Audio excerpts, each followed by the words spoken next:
Hola a todos, seguimos con este epígrafe de límites y continuidad y vamos con la última parte, que son los teoremas de las funciones continuas. El primer teorema que vamos a ver es un teorema importantísimo que se llama teorema de Bolzano y dice lo siguiente: sea f una función continua en un intervalo cerrado AB, tal que el signo de f de A sea distinto al signo de f de B. O sea, yo calculo f en uno de los extremos y me da positivo, y calculo f en el otro de los extremos y me da negativo, ¿vale? Tiene signos distintos, siendo la función continua.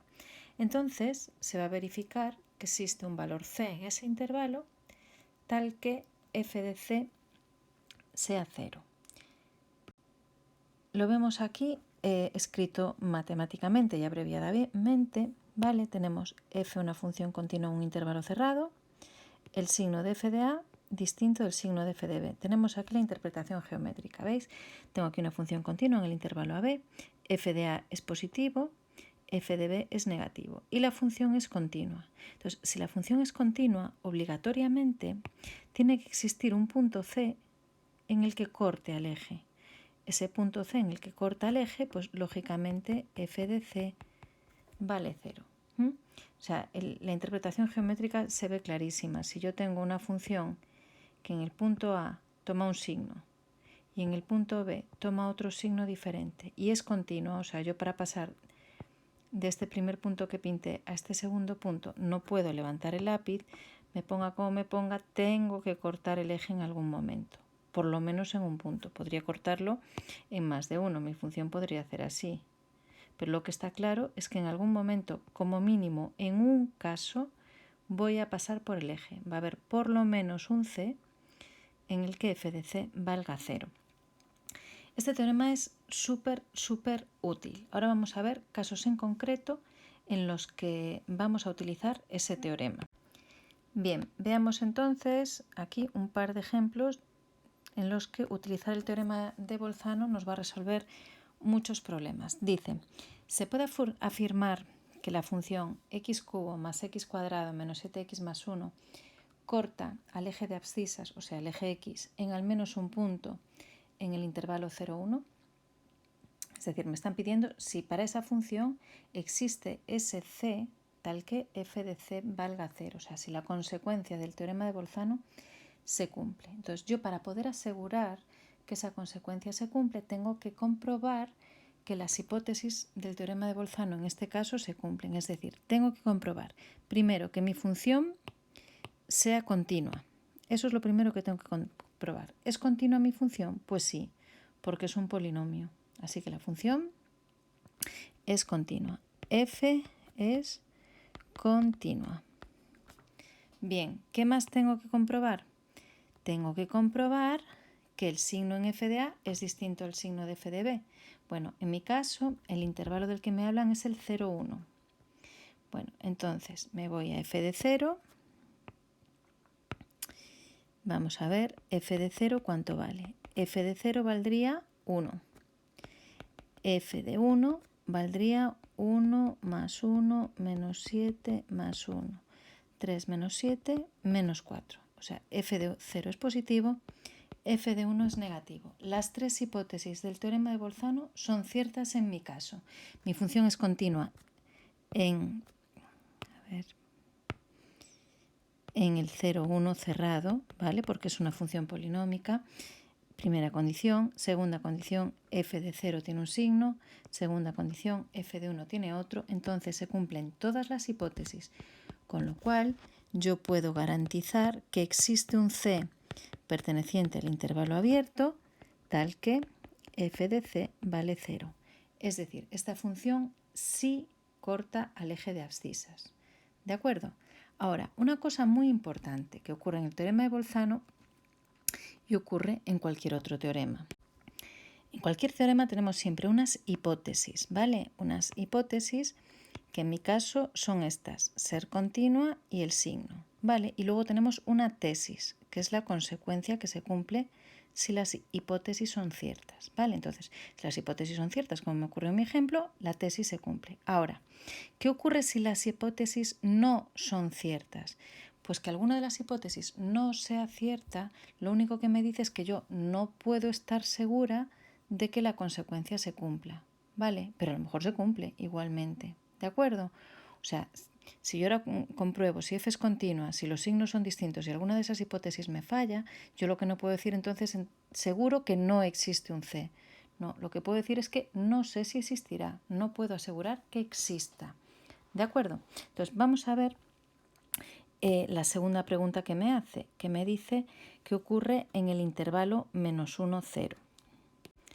Bien, en el -1, 0 la función sigue siendo continua. Primera hipótesis, continua en el -1, 0, ya que es una función polinómica. La primera se cumple. Segunda, f de -1, ¿cuánto vale? Pues sería -1 al cubo más -1 al cuadrado menos 7 por -1 más 1. Esto sería -1 más 1 más 7 más 1. Esto daría 8, positivo. Bien, vamos a ver qué ocurre en el 0. f de 0 sería todo 0, 1. Positivo también. O sea, en este caso no se cumplen las hipótesis, con lo cual no puedo concluir nada. Yo sé que esa función no sé qué aspecto tiene, pero sé que en el -1 vale 8 y sé que en el 0 vale 1. Pero lo que pasa entre el -1 y el 0 no tengo ni idea. Yo lo que no puedo asegurar es que esta función corte al eje, pero a lo mejor lo corta, ¿de acuerdo? Entonces, -1, 0, pues no puedo afirmar nada. Simplemente no puedo aplicar el teorema de Bolzano y no puedo concluir nada, no se cumplen sus hipótesis. Bien, vamos con este segundo ejercicio que también es muy típico de aplicación del teorema de Bolzano y me dice comprobar si esa ecuación tiene al menos una solución. Parece que no tiene nada que ver con lo anterior, pero es que es exactamente lo mismo. Comprobar que esta ecuación tiene solución significa considerar esta función x cubo más x menos 5 y comprobar si existe algún valor que haga que esto valga 0, es decir, que tiene solución. Es decir, existe algún c de manera que f de c valga 0. Y además yo quiero que ese c esté en el intervalo 1, 2. Entonces vamos a comprobar de nuevo si esta función cumple las hipótesis del teorema de Bolzano. La primera es una función polinómica, con lo cual f es continua en el intervalo 1, 2. Siguiente, ¿cuánto vale f de 1? Pues f de 1 sería 1 al cubo más 1 menos 5, me daría menos 3, menor que 0. Veamos cuánto vale f en 2, 2 al cubo más 2 menos 5, esto sería 8 más 2 menos 5, esto me daría 5, mayor que 0. O sea que tengo una función continua que en el 1 vale negativo, en el 2 vale positivo. Voy a hacer aquí un dibujito. En el 1 vale menos 3, vale negativo. En el 2 vale 5, vale positivo. Y es continuo, o sea que yo tengo que pasar de aquí a aquí. En algún momento tiene que haber algún c tal que f de c valga 0. Ese c es justamente la solución de la ecuación que busco. O sea, con esta situación yo puedo garantizar, utilizando el teorema de Bolzano, que existe un c perteneciente al intervalo 1, 2, tal que f de c es 0. C será la solución de esa ecuación que a mí me pregunta. ¿Vale? Ejercicio típico de teorema de Bolzano. Otras veces, en lugar de ponernos los ejercicios de esta manera, me dan dos funciones y me dicen, comprueba que estas dos funciones se cortan. Me dan dos funciones, f de x y g de x, y me dicen, comprueba que esas dos funciones se cortan. Bueno, pues lo que tengo que comprobar es que en algún punto valen lo mismo. Que en algún punto valgan lo mismo quiere decir que la ecuación f de x menos g de x en algún caso vale 0. Y a esta función total es a la que le tendría que aplicar el teorema de Bolzano. ¿Vale? Veremos más ejemplos en clase con los ejercicios, pero sería exactamente igual que los ejemplos que acabamos de hacer. Continuamos ahora con otro teorema, el teorema de los valores intermedios o de Darboux, que es una consecuencia directa del teorema de Bolzano. ¿Vale? Si f es continuo en un intervalo AB cerrado y m minúscula y m mayúscula son los valores mínimo y máximo que toma la función en ese intervalo, pues sabemos que también tomará cualquier valor comprendido entre ellos. Claro, lógicamente, tengo aquí una función continua. Este es el valor mínimo que toma. Este es el valor máximo que toma.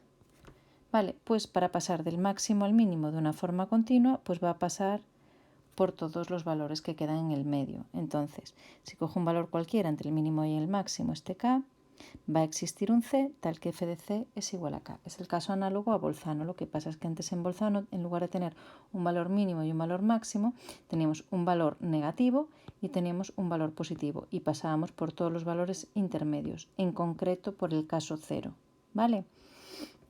Aquí vemos otro dibujo abajo que nos lo concreta para un caso particular, no simplemente para el valor mínimo y para el valor máximo, sino si tengo A y f de A, ¿no? Que sería este, y tengo B y f de B, pues todos los valores que hay entre f de A y f de B, todos esos valores, siempre va a haber algún C que alcance esos valores intermedios, por ser la función continua y pasar de un número más pequeño a un número más grande o de uno grande a uno pequeño. Va a pasar por todos los que hay comprendidos entre ellos.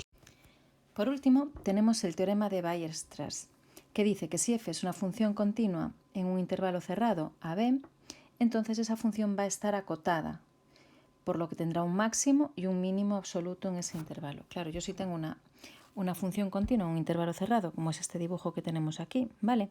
Tenemos aquí el valor a con su f de a, el valor b con f de b.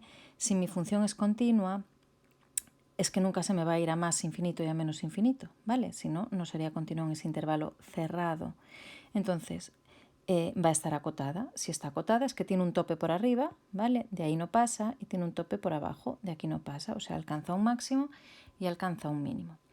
Y nada más respecto a los teoremas de funciones continuas, pero son todos muy útiles, veremos su aplicación en los diversos ejercicios. El más importante de todos, sin duda, el teorema de Bolzano. Espero que os haya quedado claro y nada más por ahora. Chao, chao.